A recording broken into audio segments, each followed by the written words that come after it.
Allah pribadi yang setia kepada kami. Kami bersyukur punya Allah yang hidup seperti Engkau, Allah yang telah memanggil kami beribadah kepadamu ya Tuhan. Allah yang termulia dan Allah yang berbicara kepada kami. Kami berdoa Tuhan supaya Engkau, Roh-Mu yang kudus boleh menguasai ruangan ini Tuhan. Dan ruang hati dan pikiran kami. Supaya sungguh-sungguh benih firman Tuhan yang ditabur boleh jatuh ke tanah hati yang subur. Dan benih itu boleh berakar, bertumbuh dan berbuah lebat bagi kemuliaan Tuhan. Kami berdoa Tuhan berbicaralah karena kami sudah siap mendengar. Ini doa kami. Demi nama Yesus Kristus kami berdoa. Amin. Silakan duduk Bapak Ibu sekalian. Shalom. Sekali lagi dengan lebih semangat. Shalom. Puji Tuhan. Saya senang sekali bisa berada di tengah-tengah saudara. Beribadah bersama dan melayani pemberitaan firman Tuhan pada pagi hari ini. Saudara, sebelum saya lupa, izinkan saya mengucapkan sebentar lagi. Besok adalah malam tahun baru Imlek dan besokannya lagi hari Selasa. Mulai Chinese New Year. Jadi bagi saudara yang merayakan, saya mau mengucapkan selamat tahun baru Imlek, saudara. Dan seperti tema yang kita renungkan bersama-sama dan juga kalau saudara lihat attire ataupun seragam dari para worship leader, singer sampai saya juga, kita akan membicarakan soal budaya Imlek, saudara. Tapi izinkan saya mengatakan di awal ini bahwa khotbah ini bukan hanya tentang Chinese New Year, saudara. Walaupun nanti study case kita, kasus kita adalah Chinese New Year. Jadi bagi saudara yang tidak merayakan ya, yang bukan berasal dari etnik Tionghoa, ini juga adalah firman Tuhan khotbah untuk saudara semua, saudara. Oke, mari kita membuka firman Tuhan yang saya ambil hari ini dari Roma pasal 12 ayat 1-2. Ini akan menjadi teks landasan kita untuk merenungkan soal kaitan antara iman Kristen dengan budaya. Roma 12 ayat 1-2. Kalau sudah menemukannya, izinkan saya membacakannya buat kita semua. Demikian firman Tuhan. Karena itu saudara-saudara, oleh kemurahan Allah aku menasihatkan kamu, supaya kamu mempersembahkan tubuhmu sebagai persembahan yang hidup, yang kudus dan yang berkenan kepada Allah. Itu adalah ibadahmu yang sejati. Janganlah menjadi serupa dengan dunia ini, tetapi berubahlah oleh pembaharuan budimu, sehingga kamu dapat membedakan mana kehendak Allah. Apa yang baik, yang berkenan kepadanya, dan yang sempurna. Saudara, bagaimana iman Kristen bisa membedakan apa yang baik, apa yang berkenan kepada Allah, dan apa yang tidak baik dan yang tidak berkenan kepada Allah, khusus dalam hal budaya, saudara. Saya sudah mengatakan tadi di awal, walaupun nanti kita akan menyinggung soal budaya Imlek, tetapi ini bukan hanya tentang Imlek, saudara. Misalnya, budaya digital di mana kita hidup hari ini, termasuk salah satunya adalah budaya distraksi, saudara. Perhatikanlah saudara, dirimu sendiri maupun tetanggamu kanan kiri.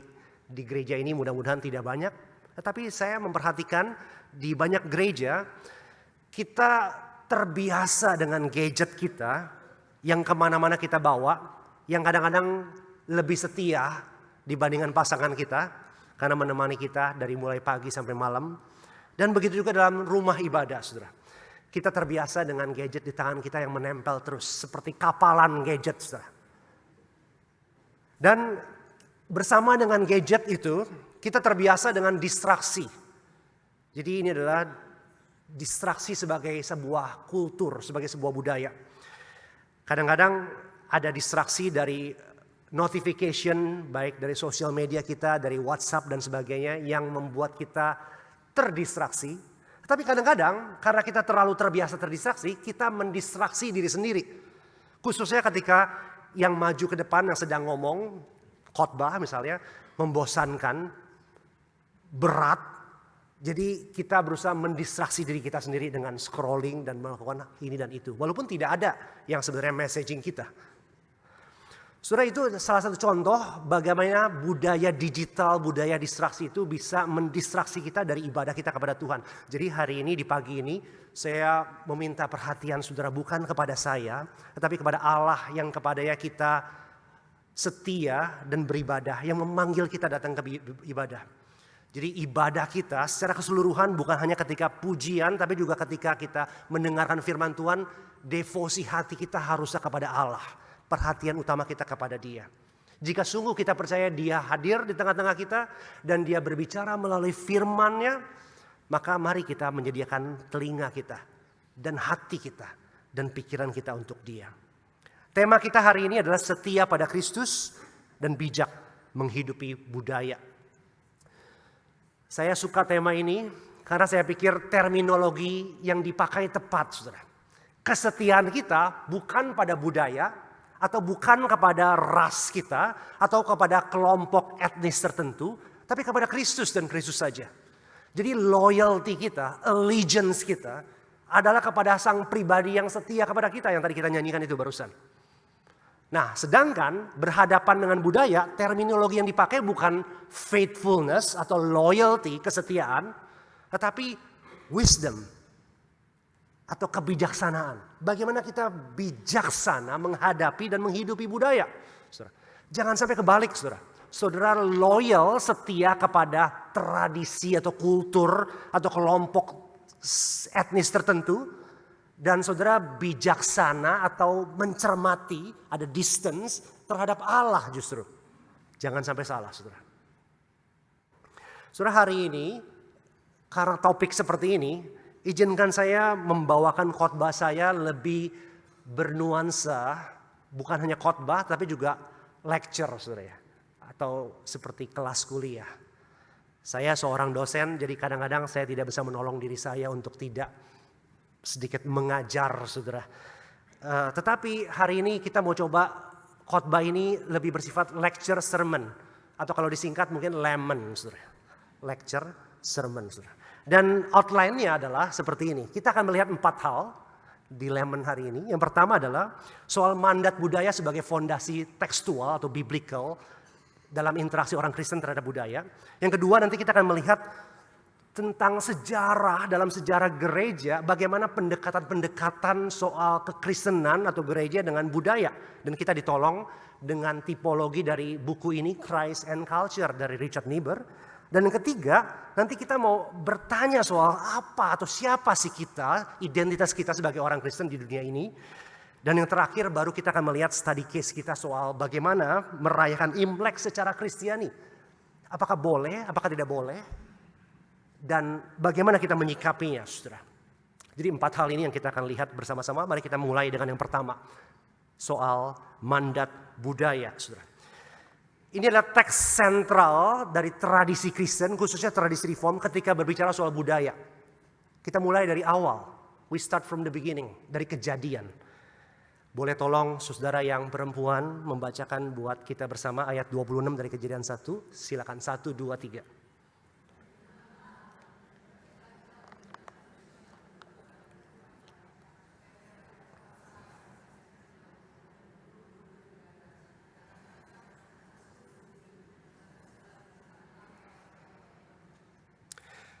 Sesungguhnya ini ayat 26 belum merupakan mandat dari Allah dulu. Ini adalah percakapan Allah dengan dirinya. Saudara, saudara perhatikan, berfirmanlah Allah, baiklah kita.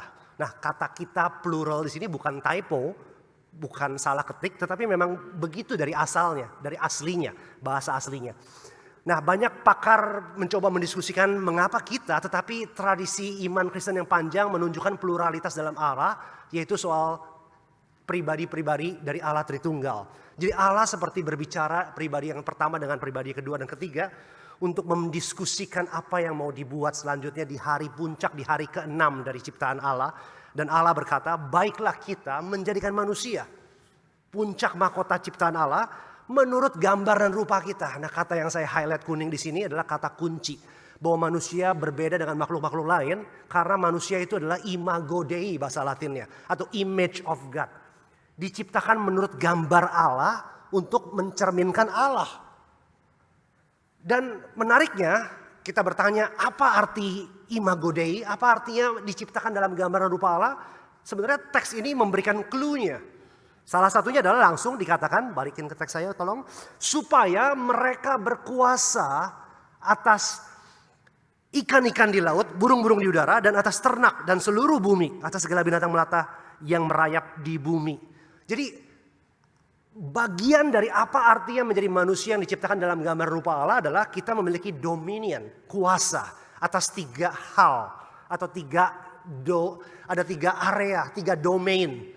Laut, udara, dan juga dunia. Mari kita lihat sekarang mandat budayanya, ayat 28. Kalau tadi wanita minta tolong pria sekarang membacakannya untuk saya. Kejadian 1 ayat 28, 1, 2, 3.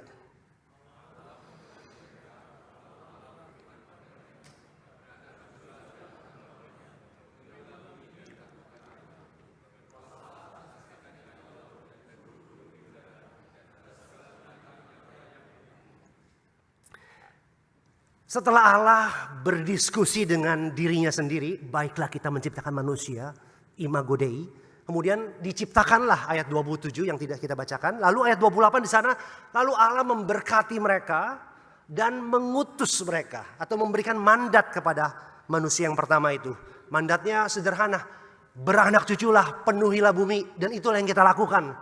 Dari 2 pasang orang tua Adam dan Hawa sampai sekarang 6 billion people in the world. Dan kita masih terus beranak cucu, bukan? Tetapi bersamaan dengan mandat memenuhi bumi ini, Allah juga berkata, penuhi bumi, taklukkan itu, mengasumsikan sepertinya bumi itu wild, liar, sehingga perlu didomestikasi, perlu ditaklukkan, dan berkuasalah, kata itu muncul lagi yang tadi ayat 26, berkuasalah, milikilah dominion, dan atas 3 domain tadi, laut, udara, dan juga daratan. Fast forward tahun 2026 actually sekarang hari ini. Kita melihat bagaimana manusia sudah sedikit banyak menguasai lautan. Kita sudah masuk ke dalam lautan. Kita lihat apa yang ada di dalamnya. Kita punya perahu yang bisa mengarungi lautan. Kita berkuasa juga atas udara. Kita terbang sekarang dari satu kota, satu negara ke negara lain. Pakai pesawat terbang. Dan kita menguasai daratan. Tetapi kata menguasai, menaklukkan di sini bukan pengertiannya adalah mengeksploitasi. Itu adalah pembacaan yang salah terhadap mandat budaya. Sebaliknya, kita diminta untuk hidup di dalam dunia ini dan bereksplorasi, bukan bereksploitasi. Dan kemudian dominasinya dimengerti sebagai kita menjadi penata layan, menjadi steward. Kita seperti manajer. Kita harus ingat kalau kita manajer kita bukan owner. Ownernya adalah Allah itu sendiri. Dan someday dia akan meminta pertanggungjawaban, accountability kepada kita. Apakah kita sudah memanage resources yang kita miliki begitu rupa? Dan apakah kita menjadi kreatif di dalam memenuhi dan menguasai dunia ini? Setelah kejadian 1 kita baca kejadian 2, Allah memberikan perintah kepada Adam dan Hawa untuk bekerja. Untuk menamai segala ciptaan binatang yang ada. Jadi perhatikan bahwa pekerjaan diperintahkan Allah sebelum kejatuhan. Jadi bekerja itu adalah bagian daripada bagaimana kita menguasai dunia ini. Dan tentu saja di dalamnya adalah bicara soal budaya. Budaya memiliki banyak pengertian, tapi pengertian paling luas adalah budaya artinya adalah segala sesuatu yang manusia sebagai makhluk bebas lakukan terhadap natur. Jadi budaya dibedakan dengan natur atau alam. Culture is not nature. Nature, alam adalah pohon. Begitu kita bikin jadi mimbar, jadi meja, itu adalah culture. Padang belantara adalah nature. Begitu disulap jadi garden, itu culture. Jadi culture adalah usaha bebas manusia, bukan karena terpaksa, untuk membuat sesuatu out of nature. Itu culture. Itu culture budaya dalam pengertian yang luas, saudara. Kita bisa bicara budaya dalam banyak pengertian.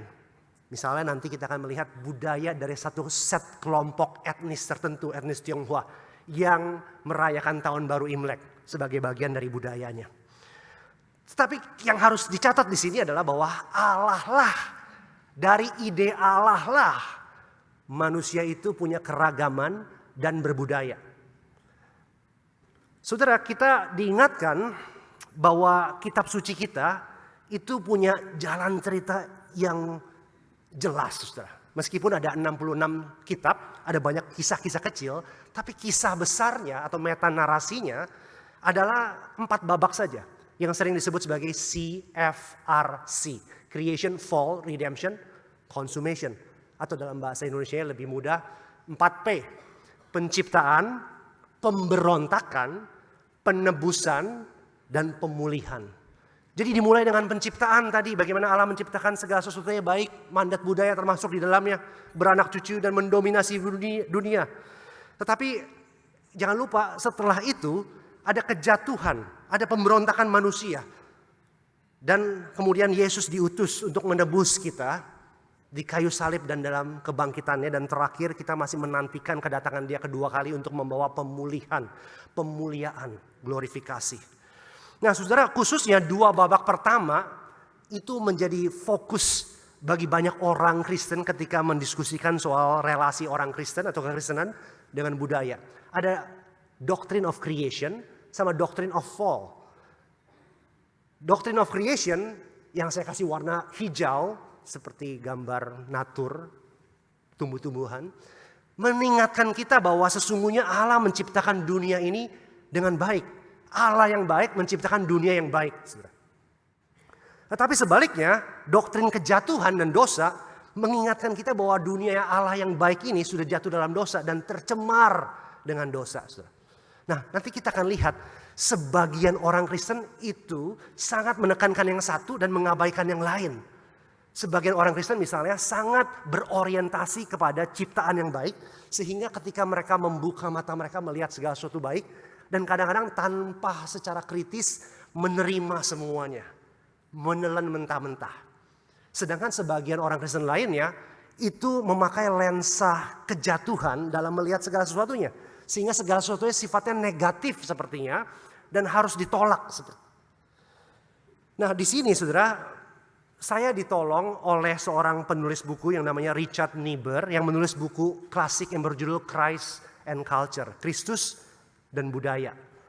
Ini buku tahun 1951 awalnya, jadi sekitar 75 tahun yang lalu saudara. Tetapi terus menjadi buku klasik ketika orang-orang Kristen baik kaum akademisi maupun kaum populer membicarakan soal relasi kekristenan dengan budaya.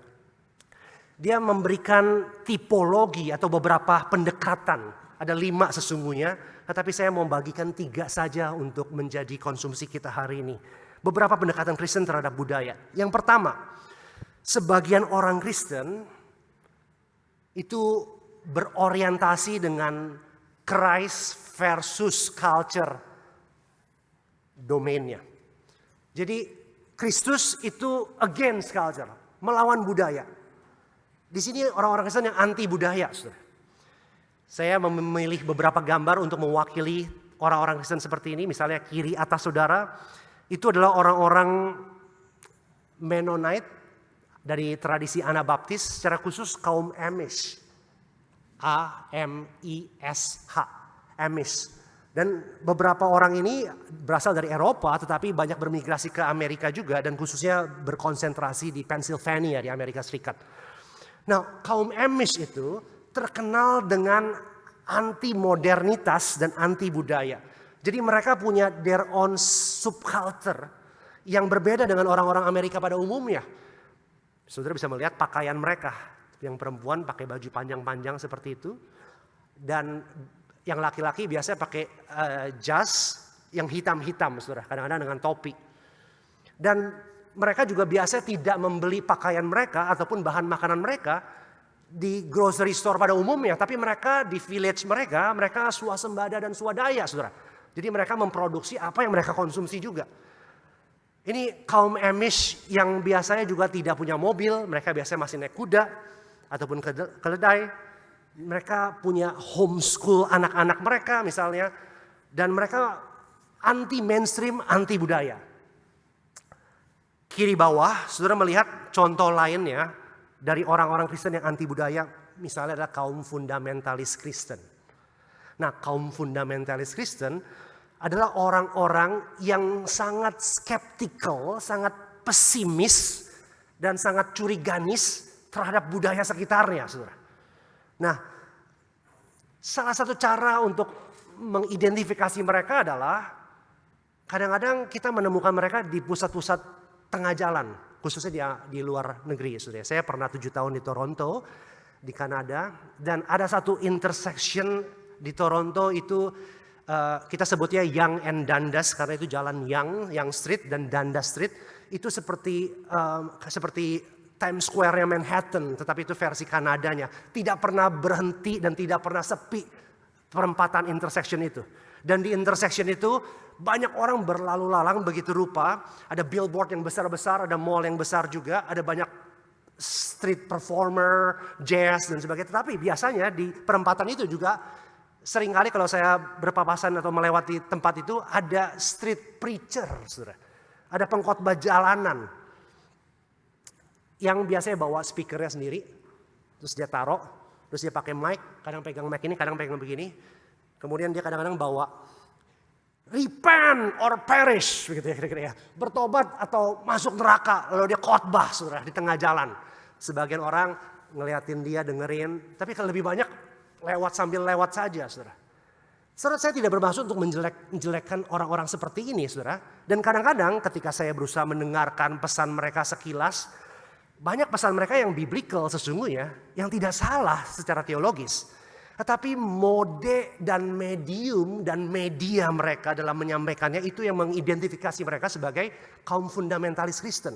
Orang-orang yang pada naturnya itu anti budaya. Yang sungguh-sungguh melihat kitab suci kita dimulai bukan dari Kejadian 1, God's good creation. Tetapi Kejadian 3 mulainya seperti ya. Seakan-akan dosa itu starting point-nya. Dan orang-orang seperti ini, baik kaum Amish maupun kaum fundamentalis, misalnya contoh praktisnya adalah saying no to cinema. Jadi nggak boleh nonton bioskop, saudara. Dosa itu. Nggak boleh teater, saudara. Itu satu contoh orang-orang Kristen dalam sejarah gereja berinteraksi dengan budaya. Kalau kita bisa sebut ini ekstrim kanan, maka ada ekstrim kirinya, saudara. Orang-orang di ekstrim kiri itu kalau tadi Christ versus culture, ini adalah Christ of culture. Kristus atas budaya. Kalau tadi anti budaya, ini pro banget dengan budaya. Dan salah satu contohnya adalah, sesuai dengan gambar saya di kiri itu adalah orang-orang Kristen yang melakukan apa yang disebut sinkretisme. Menggabungkan kepercayaan iman Kristen dengan kepercayaan lainnya, dengan budaya lokal setempat, dan kemudian memix begitu rupa menjadi something else. Contohnya adalah Yesus Hindu ini, Hindu Jesus, atau Jesus in yoga pose, kira-kira ya. Yesus dalam bentuk yoga, saudara. Contoh lainnya adalah yang lebih kecil, apa yang disebut beberapa orang sebagai cultural Christianity, kekristenan kultural. Maksudnya adalah orang-orang ini dan gereja-gereja ini itu begitu mau ngebaurnya dengan budaya lokal setempat, dengan pop culture khususnya, sehingga membuat iman Kristen itu dalam media-media seperti itu. Jesus sebagai hippies misalnya ya. Jesus yang rambut panjang pakai anting gitu ya, dan yo, what's up? Dan gereja-gereja yang sangat berusaha menjangkau area-area tertentu. Kalau tadi yang anti culture mungkin teks andalannya adalah jangan engkau mengasihi dunia ini karena siapa yang mengasihi Allah harus membenci dunia ini. Maka orang-orang seperti ini teks utamanya mungkin 2 Korintus itu yang Paulus berkata, kepada orang Yahudi aku menjadi Yahudi, kepada orang bukan Yahudi aku menjadi orang bukan Yahudi, kepada orang yang tidak bersunat aku seperti orang bersunat dan sebagainya. Sangat berusaha membuat kekristenan itu begitu cair untuk masuk ke semua area tempat kehidupan. Tetapi kalau saudara berada di gereja itu atau mendengar pesan dari orang yang mengatakan soal Yesus, saudara seperti merasa bukan Yesus yang saya kenal sepertinya. Saudara bisa Google itu, jangan sekarang. Ada beberapa gereja di YouTube yang melakukan atraksi yang kalau kita nggak dikasih tahu itu gereja, kita nggak tahu itu gereja. Karena atraksi sirkus misalnya, atau bahkan maaf, ini pria cuman, pendetanya melakukan semi striptease di mimbarnya. Untuk apa? Untuk menjangkau pop culture waktu itu. Dan kita sulit untuk mendengar apakah sungguh ini Christian faith, keimanan Kristen atau bukan. Kristus seperti apa yang sedang dibicarakan dan diberitakan di sini. Tetapi kalau ekstrim kanan, Christ against culture, dan ekstrim kiri, Christ of culture itu keliru, di mana harusnya kita berlabuh, saudara? Disinilah saya mau memperkenalkan jalan ketiga, via media, jalan tengah, yaitu Christ transforming culture. Kristus yang mentransformasi budaya. Pendekatan ini sadar bahwa kita tidak bisa terlepas dari budaya, saudara. Karena bagaimanapun Tuhan yang menciptakan kepelbagaian dan keragaman manusia. Tuhan yang menciptakan orang yang kulit putih, Tuhan yang menciptakan orang kulit hitam, Tuhan juga yang menciptakan orang di tengah itu, gradien itu kita semua kebanyakan. Jarang ada yang white people di sini ataupun black people, right? Kita sawo mateng. Ada yang tingkat kematangannya beda-beda juga, saudara ya.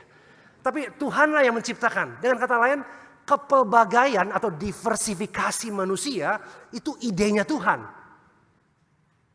Dan bersama dengan kepelbagaian warna kulit, begitu juga ada kepelbagaian ras, etnis, dan tentu saja budaya. It's God's idea. Budaya dengan kata lain adalah idenya Allah. Jadi pendekatan ini sadar bahwa kita tidak bisa anti sepenuhnya kepada budaya, karena budaya itu sesuatu yang baik. Budaya berasal dari idenya Allah. Tetapi pada saat yang sama pendekatan ini juga menyadari bahwa kita nggak bisa secara naif menelan budaya mentah-mentah seakan-akan tidak pernah ada kejatuhan dalam dosa. Dan dosa tidak mencemari semua budaya. Oleh karena itu yang dilakukan adalah bukan sekedar aborsi budaya atau adaptasi budaya, tetapi transformasi budaya. Dari kata trans dan formasi. Trans artinya berubah dan formasi artinya form, bentuknya. Saudara.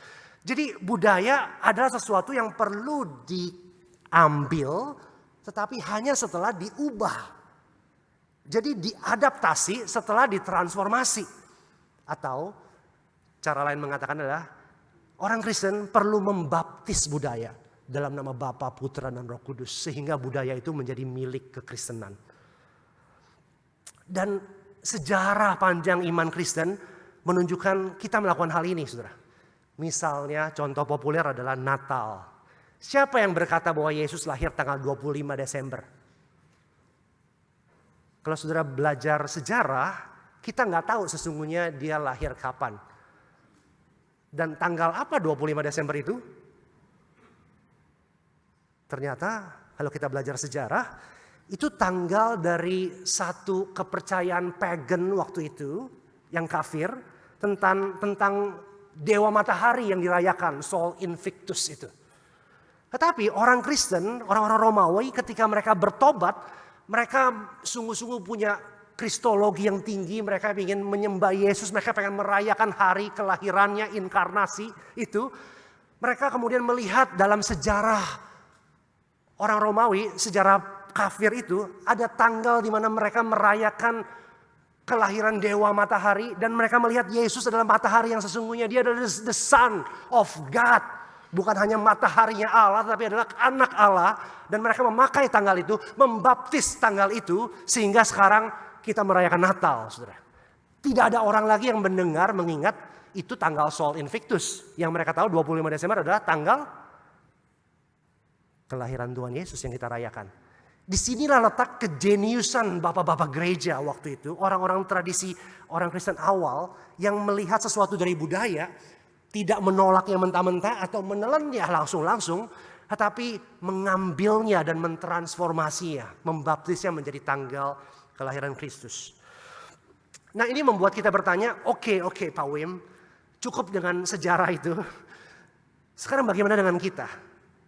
Apa yang harus kita lakukan di dunia ini sekarang? Ini membawa kita masuk ke dalam pertanyaan siapa kita sesungguhnya. Dan saya merasa jawaban Yesus di Yohanes 17 dalam doanya menolong kita di sini. Dia berkata ketika dia berdoa, ayat 15, Bapa, aku tidak meminta supaya engkau mengambil mereka dari dunia. Coba kita pause sebentar di sini. Yesus berdoa buat murid-muridnya, dan juga maksudnya buat murid-murid dari murid-muridnya yaitu kita. Tetapi dia tidak berdoa supaya kita diambil dari dunia. Walaupun kita sudah punya tiket ke surga. Dan sebentar lagi Yesus akan mati, bangkit dan naik ke surga. Tetapi Yesus dengan intensional meminta Bapa untuk membuat kita stay di dunia. Bahkan mengutus kita ke dunia. Itu yang pertama, dia melanjutkan doanya. Tetapi mereka itu murid-murid bukan dari dunia, sama seperti aku bukan dari dunia, kata Tuhan Yesus. Saudara, dengar gak nada anehnya, saudara? Ada paradoks di sini sepertinya. Ada tension, ada ketegangan di sini. Kita dibilang bukan dari dunia, tapi kita tidak diambil dari dunia. Kita diminta tinggal di dunia. Bahasa Jawanya, Christians in the world, but not of the world. Kita tuh di dalam dunia, kita bukan di angkasa, bukan di surga, belum at least. But we are not of the world. Jadi kita diminta tinggal di dunia, menjadi citizens of Indonesia misalnya, warga negara Indonesia. Tetapi sesungguhnya kita bukan dari dunia, sesungguhnya kita alien sesungguhnya. Kita warga negara surgawi, kita bukan dari dunia. Poin Yesus adalah anak-anak Tuhan, murid-murid Tuhan, ingat baik-baik. Kamu harus menjadi orang Kristen dunia, tapi jangan menjadi orang Kristen duniawi. One more time. Kamu adalah orang Kristen dunia, you are world Christian, but not worldly Christian. Tapi bukan orang Kristen duniawi. Cuman bedanya satu I doang itu. Antara orang Kristen dunia dan orang Kristen duniawi. Tapi itu bedanya sangat seperti langit dan bumi, saudara. Satu ayat lagi, Alkitab Tuhan Yesus juga mengatakan identitas kita. Sebagai murid Tuhan, anak-anak Tuhan, kita adalah garam dan terang dunia. Dia berkata, kamu adalah garam dunia. Jika garam itu menjadi tawar, dengan apakah ia diasinkan? Tidak ada lagi gunanya selain dibuang dan diinjak orang. Kita adalah garam dunia, dan garam by default itu adalah asin. Ketika garam sudah nggak asin lagi, nggak ada gunanya, itu jadi pasir putih saja, saudara. Selain dibuang dan diinjak-injak orang, saudara. Tapi pada saat yang sama, dia juga mengatakan bahwa kita adalah terang dunia. Dan ayat selanjutnya di ayat 16, Yesus berkata, demikianlah hendaknya terangmu bercahaya di depan orang, katanya. Supaya mereka melihat perbuatanmu yang baik dan memuliakan Bapamu yang di surga. Jadi terang itu useless, gak berguna kalau cuma di tempat yang terang. Terang harus berada di tempat yang gelap supaya ngefek. Begitu juga garam. Garam harus asin, yes. Tetapi garam itu harus masuk ke makanan yang hambar untuk memberikan rasa itu. Kalau enggak ada gunanya, saudara. Sayangnya hari ini sebagian orang Kristen itu punya mentalitas isolasi, saudara. Isolation adalah pendekatan utamanya. Mereka takut berhadapan dengan dunia, jadi mereka cepat-cepat selalu mengisolasi diri mereka. Contoh klasiknya di abad pertengahan tentu saja adalah orang-orang yang menjadi biarawan dan biarawati. Monk yang mendirikan monastik, mendirikan monastery, biara, saudara. Mereka biara itu biasa didirikan di pinggir luar kota dan didirikan begitu rupa untuk menjaga kekudusan para biarawannya di situ. Dan mereka itu makan dari produksi diri sendiri, dari bercocok tanam, mereka bekerja, mereka berdoa, mereka belajar kitab suci di situ, saudara. Tapi mereka mengisolasi diri karena takut tercemar dengan dunia, saudara. Kalau kembali ke ilustrasi analogi garam, itu adalah garam yang asin, tapi cuma ada di kotak garam, nggak pernah keluar, nggak ada gunanya, saudara. Sebagian orang Kristen saya kira seperti demikian, saudara. Berada di biaranya sendiri, di gereja lebih banyak daripada di tempat kerja. Kalau dia kuliah, setelah dia selesai kelas, dia cepat-cepat langsung entah ke kamarnya ataupun ke tempat teman-teman lain di mana dia bisa fellowship, saudara. Dan itu bukan seminggu sekali, tapi setiap hari, saudara. Jangan salah mengerti saya. Kita butuh ke gereja, kita juga butuh berfellowship, kita butuh KTB, dan hamba-hamba Tuhan memang kerjaannya di gereja. Tetapi kalau ada di antara saudara yang lebih suka ke gereja daripada ke dunia, saudara sedang menjadi garam gereja, bukan garam dunia. Dan hati-hati saudara, kebanyakan garam bikin darah tinggi saudara. Saudara, tidak seasin apapun hidupmu, sesuci apapun hidupmu, kalau engkau tidak nyemplung ke makanan, kalau terang itu tidak dari kegelapan, orang kayak bilang moyung, gak ada gunanya. Kita harus berada di dunia, karena kita adalah garam dan terang dunia. Isolasi bukan jawabannya. Tapi apakah asimilasi jawabannya? Sebagian orang tidak mengunci diri dalam isolasinya sendiri, tetapi dia masuk ke dunia benar-benar. Tetapi pendekatan mereka adalah assimilation.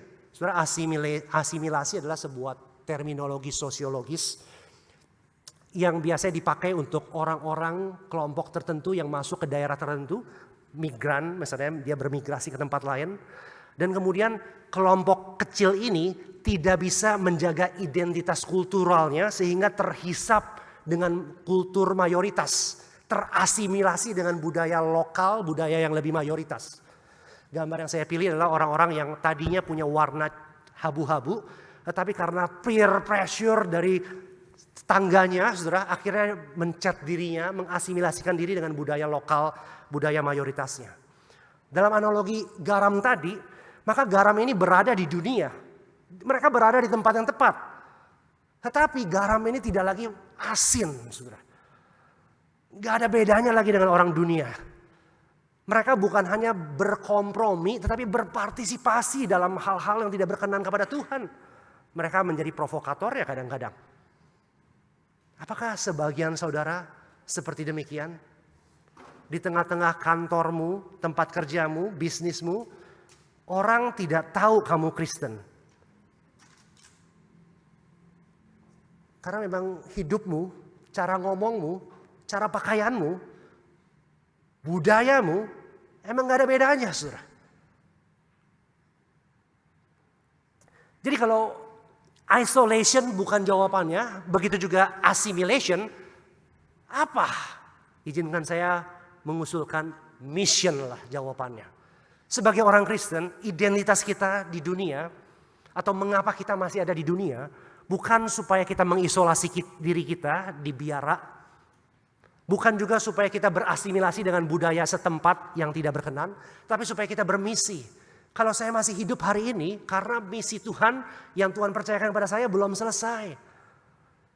Kita harus menjadi garam yang asin yang ada di dunia. Kita bermisi, saudara. Dan ini membawa kita ke bagian terakhir, soal Chinese New Year, saudara. Saudara, saya itu seorang Cindo, saudara. Cina Indo. Saya keturunan Chinese. Kakek saya dari Cungko. Saya keturunan ketiga. Tapi sayangnya saya nggak bisa ngomong Mandarin. Saya bisa ngomong Hokkien sedikit, saya bisa ngomong Kek sedikit. Itu saja. Tetapi dalam perenungan saya akan firman Tuhan ini, saya menulis kalimat ini, saudara. Ini kalimat pribadi saya, keyakinan pribadi saya, tetapi mudah-mudahan juga keyakinan diri saudara, karena menurut saya ini benar secara teologis. Saya berkata, I am first and foremost a Christian. Saya pertama-tama dan terutama adalah orang Kristen. Itu adalah core identity saya. That's who I am. Itu siapa saya. Kalau ada bawang, kalau lapisan-lapisan saya dibuka-bukain, apa intinya, tengahnya, jantungnya, siapa saya. Bahkan sebelum saya ngomong nama saya harus ngomong saya pengikut Kristus. I am Christian. Itu yang pertama-tama dan terutama.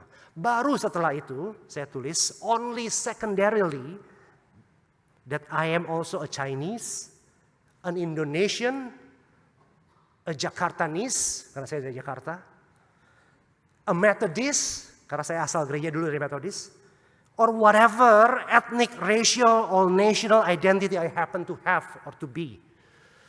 Jadi saya pertama-tama dan terutama adalah orang Kristen. Itu siapa saya. Dan baru setelah itu, saya juga adalah Cindo, saya juga orang Indonesia, saya juga seorang ayah, saya seorang suami, saya seorang dosen, saya seorang pendeta, Tetapi identitas-identitas yang kedua, ketiga, keempat, sekunder, tersier itu tidak define siapa saya. Tuhan Yesuslah yang mendefinisikan siapa saya, terutama dan pertama-tama.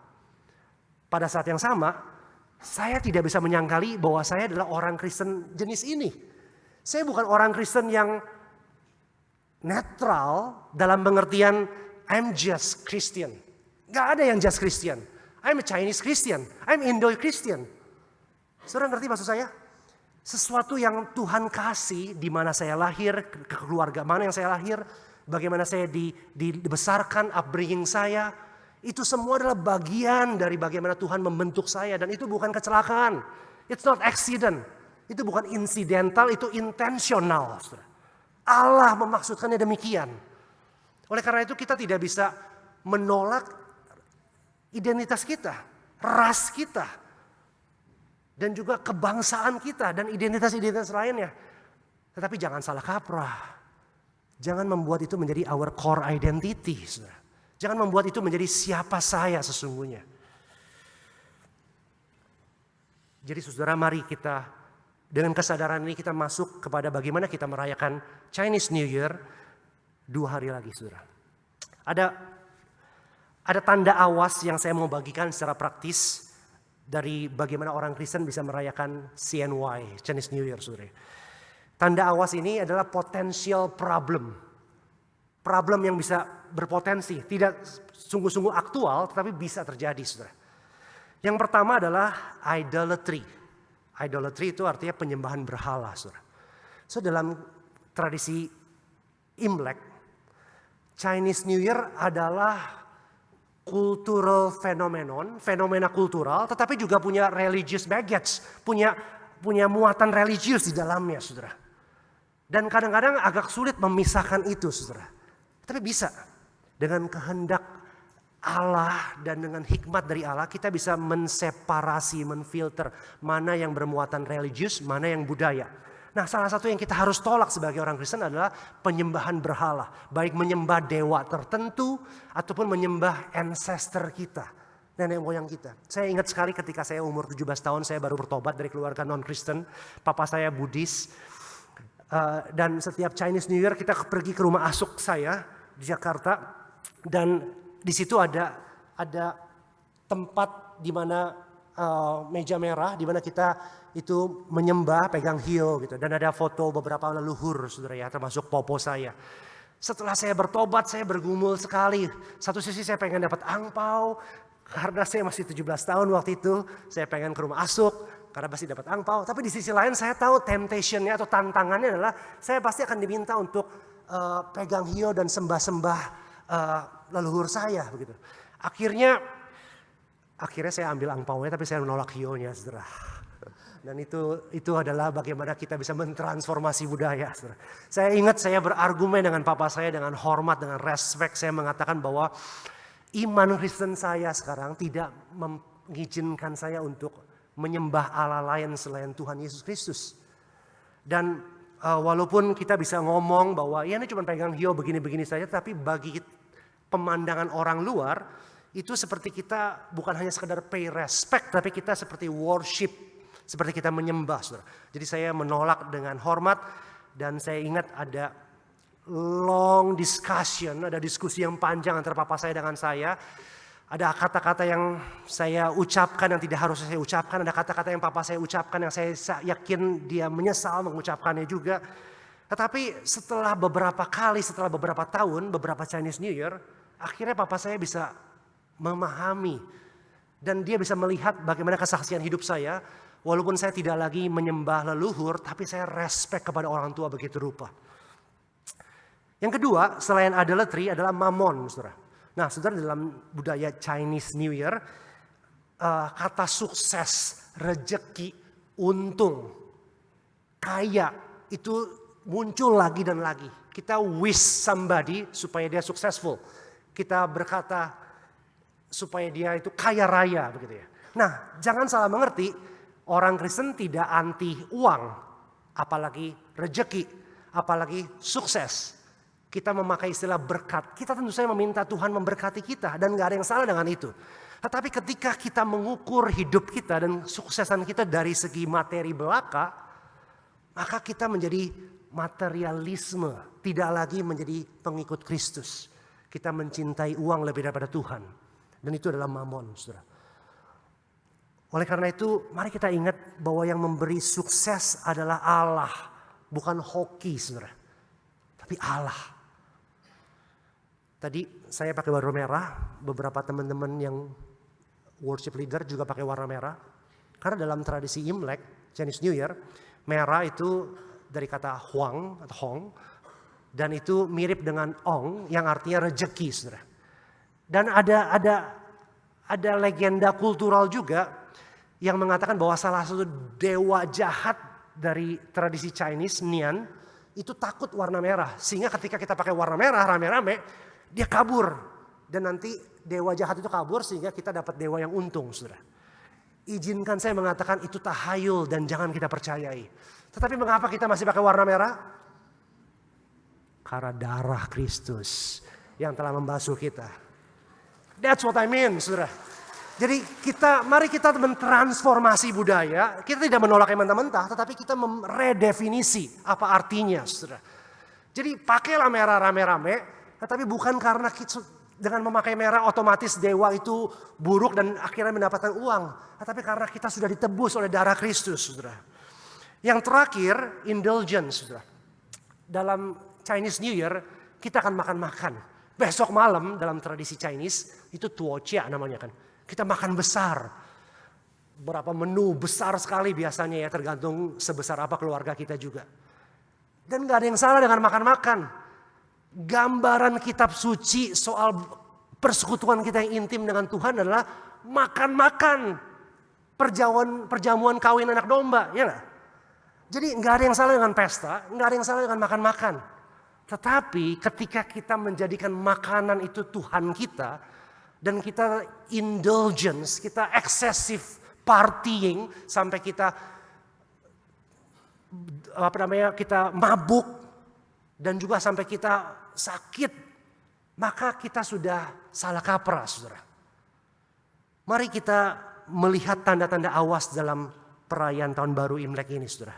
Sebaliknya, mari kita lihat juga ini sebagai sebuah kesempatan. Dan ini adalah bagian terakhir, saudara. Untuk apa yang bisa kita lakukan sebagai orang Kristen dalam Chinese New Year. Yang pertama, mari kita pakai momen ini sebagai momen Thanksgiving. Sebagai mengucap syukur kepada Tuhan pertama-tama dan terutama. Tuhan sudah memberikan tahun yang baru lagi. Mari kita mulai dengan Tuhan. Dan mulai dari Tuhan. Dan mulai bersama dengan Tuhan. Sebelum kita pergi minta angpau atau kasih angpau, mari kita berdoa kepada Tuhan di tahun yang baru itu. Mari kita mendedikasikan tahun yang baru ini kepada Tuhan dan minta berkat dan penyertaan Tuhan. Yang kedua, kita juga perlu memakai momen ini sebagai momen untuk menghormati orang tua. Dan yang saya maksud bukan hanya orang tua kita, tetapi orang-orang yang lebih tua. Saya sendiri sudah gak punya orang tua, sudah meninggal. Tetapi saya akan pakai momen ini untuk saya telepon, untuk saya berkunjung kepada orang-orang tua yang saya tahu, saudara. Mari kita tunjukkan bahwa yang mengajarkan kita untuk menghormati orang tua itu bukan tradisi Imlek saja, tetapi kitab suci. Taurat Tuhan, hukum kelima sudah jauh-jauh hari mengatakan hormatilah ayahmu dan ibumu, bukan? Jadi mari kita pakai momen ini, bukan hanya sekali setahun kita menghormati orang tua, tetapi ini menjadi klimaks kita. Dan sepanjang tahun kita menghormati orang tua kita. Yang ketiga, ini juga adalah sebuah momen biasanya untuk kita reconnect dengan saudara jauh kita. Yang bahkan kita lupa, oh itu saudara gua masih ya. Ataupun teman lama kita yang sudah lama kita gak ketemu. Saudara. Ketika ada momen dan kita kumpul bersama, mari kita reconnect dengan mereka. Mari kita berrelasi, membangun relasi dengan mereka. Dan mari kita tunjukkan kasih kita kepada mereka juga. Dan ini yang keempat, berkaitan dengan erat dengan hal itu. Mari kita mempraktikkan hospitalitas dan kemurahan hati dalam Chinese New Year ini, saudara. Tradisi yang pada umumnya adalah kita pergi ke rumah orang yang lebih tua, take kita, kakak kita. Tetapi kemudian kita juga bisa membuka rumah kita buat orang lain, saudara. Jadi mari kita membuka rumah kita, menunjukkan keramah tamahan. Mari kita tunjukkan kepada orang lain yang belum kenal Tuhan bahwa orang Kristen bukan hanya bisa berdoa, kita bisa masak. Dan masak dengan enak, saudara. Mari kita sajikan yang terbaik buat mereka. Mari kita layani satu sama lain di momen ini, saudara.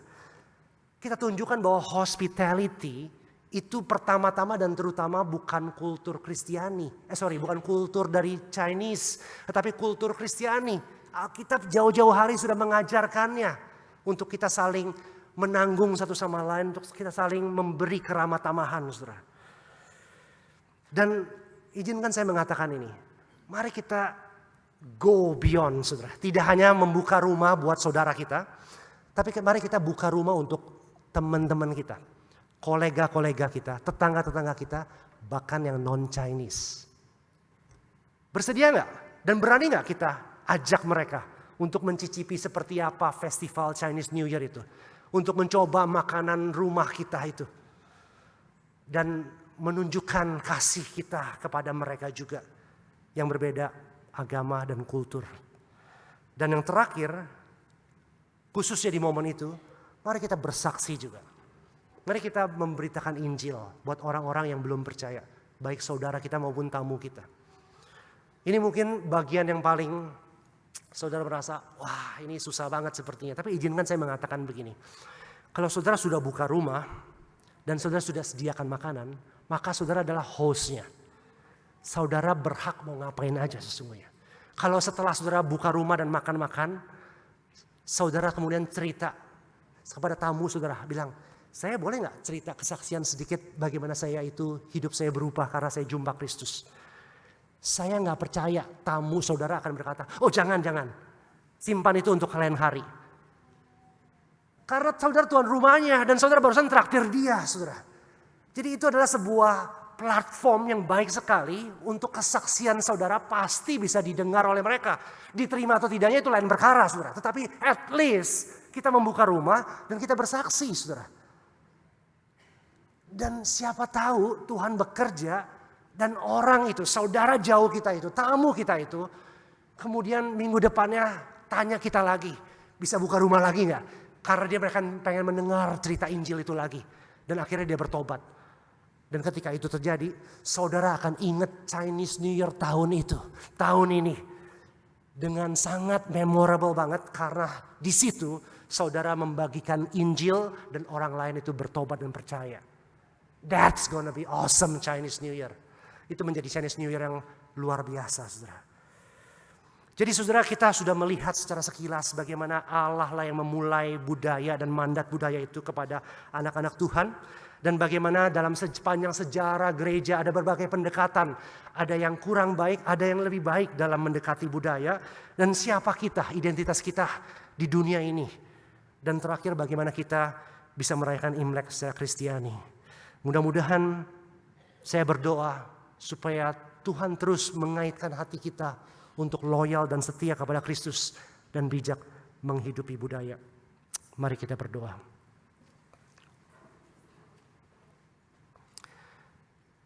Bapa kami dalam surga,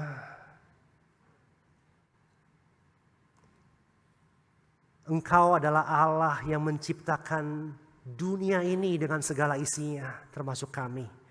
Dan Engkau menciptakan kami semua dengan begitu unik ya Tuhan, sebagai gambar dan rupa-Mu. Tidak ada yang kebetulan, tidak ada kecelakaan. Tetapi dengan maksud tertentu Engkau menciptakan kami dengan warna kulit tertentu, dari suku tertentu, dengan etnis tertentu, dengan di negara tertentu ya Tuhan. Tetapi lebih penting daripada itu, Engkau melahirbarukan kami. Engkau menciptakan kami kembali dalam roh-Mu melalui anak-Mu Yesus Kristus.